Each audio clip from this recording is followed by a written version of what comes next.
demokrasi pada masa Orde Baru. Sebelum kami memulai videonya, izinkan kami untuk memperkenalkan diri satu persatu. Nama saya Audrey. Nama saya Salwa. Nama saya Kade. Nama saya Gila. Nama saya Gina. Dan dua teman kami yang bernama Rosalinda dan Rama Sela yang sedang berhalangan untuk makan.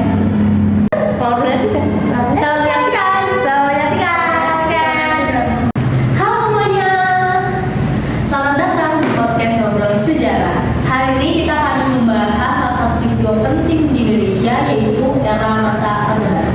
Betul banget Kio, era Orde Baru ini berlangsung dari tahun 1906 sampai 1998 di bawah pemerintahan Presiden Soeharto. Katanya sih pakai konsep demokrasi Pancasila, tapi kenyataannya kekuasaan lebih banyak berpusat ke presiden ya.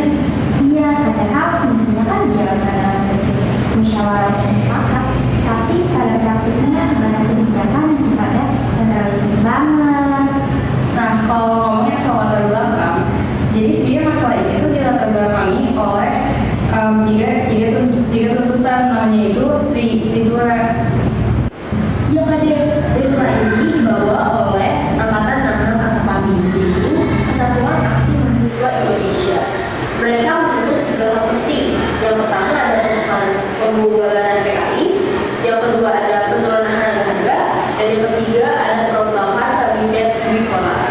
Nah, waktu itu situasi politik lagi panas banget karena peristiwa G13 PKI dan menurunnya kepercayaan rakyat pada pemerintahan Soekarno.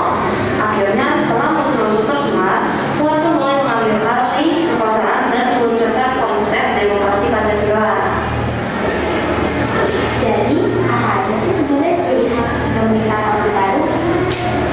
Ciri khas yang paling menonjol di Orde Baru itu adalah kekuasaan itu sangat terpusat pada presiden yang banget Salwa. Terus mereka juga punya fungsi, jadi nggak cuma bertujuan pertahanan, tapi juga terlibat dalam politik dan pemerintahan.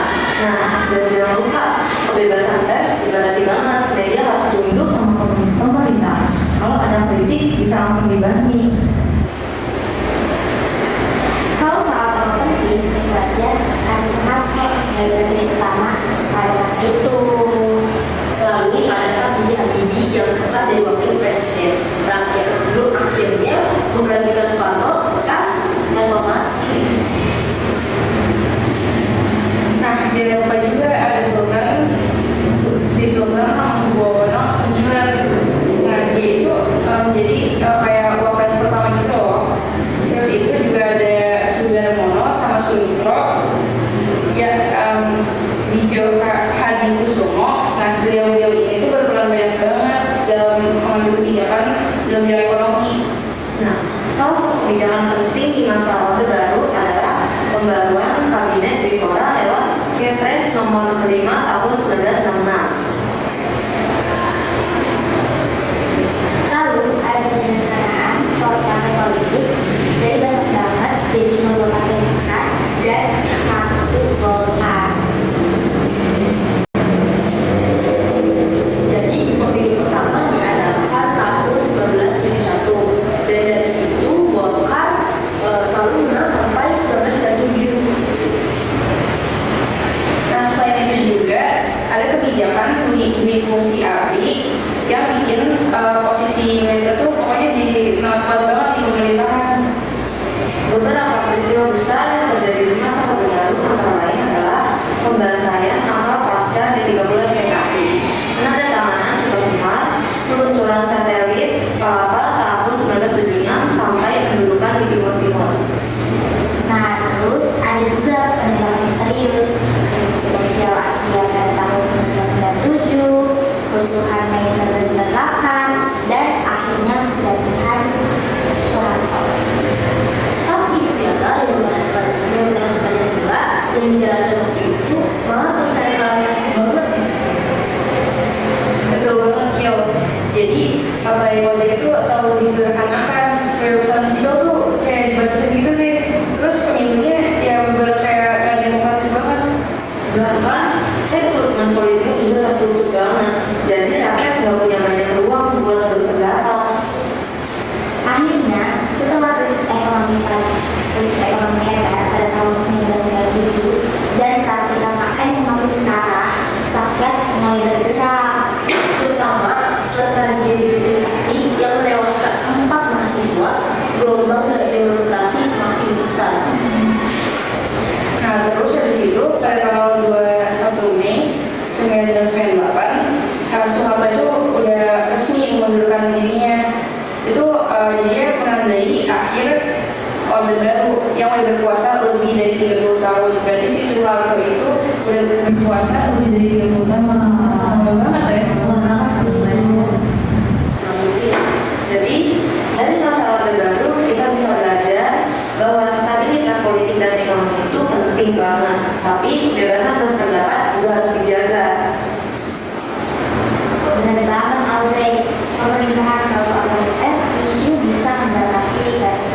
dia tadi yang kita ngomongin tentang Orde Baru.